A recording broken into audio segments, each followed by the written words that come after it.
Ce mercredi 7 juin, Hugo Riboulet a remporté la saison 14 de Top Chef face à Danny Kexar au terme d'une finale ultra serrée. En plus du titre, le jeune homme de 24 ans a reçu un chèque de 54 810 €. Une somme rondelette, mais bien loin des 100 000 € annoncés. C'est ce qui s'appelle boucler la boucle. Rappelez-vous, au lancement de la saison 14 de Top Chef, Philippe Etchebest choisissait Hugo Riboulet et Danny Kexar pour intégrer sa brigade.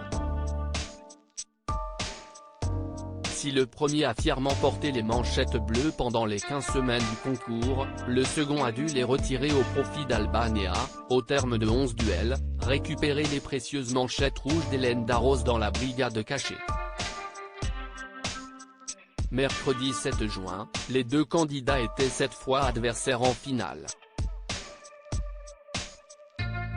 S'ils ont obtenu une égalité parfaite chez les 4 membres du jury, ce sont les voix des 100 bénévoles de la Croix-Rouge, jurés d'un soir, qui les ont départagées. Et elles ont penché pour le menu d'Hugo Riboulet, sacré grand gagnant de la saison 14 de Top Chef. Top Chef, comment le montant du gagnant est-il calculé? Le jeune homme a en effet obtenu 54,81% des voix. À ce titre, il s'est vu décerner un chèque de 54 810 €. Vous l'aurez deviné en lisant ces chiffres, le montant du chèque est proportionnel à la répartition des votes. Ainsi, le vainqueur peut gagner jusqu'à 100 000 €, comme l'indique d'ailleurs Stéphane Rothenberg dans l'émission. Une règle qui n'a pas toujours été en vigueur dans l'émission. En effet, jusqu'en 2013, le gagnant remportait un chèque de 100 000 €. Si Pierre Auger, saison 5 en 2014, Xavier Koenig, saison 6 en 2015, ont remporté chacun plus de 62 000 €, le record revient à Camille Delcroix en 2018 avec 66 920 €. Les finales des autres éditions se sont avérées plus serrées, offrant entre 52 500 et 56 410 € aux vainqueurs. Top Chef 2023, que va faire le gagnant Hugo Riboulet de ses gains?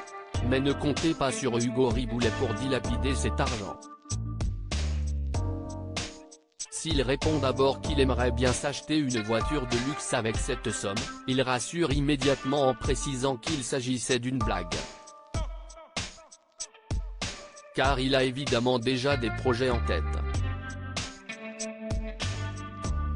Je vais investir un peu d'argent dans le concept de restaurant de street food que je vais lancer avec Alban à Paris en novembre.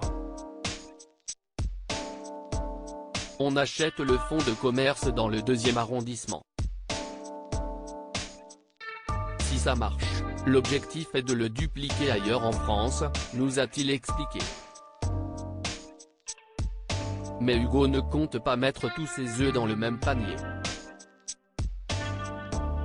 Je vais aussi mettre pas mal de sous de côté pour des projets futurs.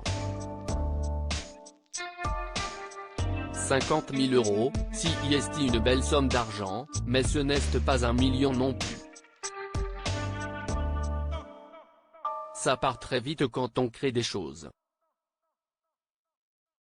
Donc ce sera dépensé intelligemment, nous assure-t-il. À tout juste 24 ans, Hugo fait preuve d'une belle maturité.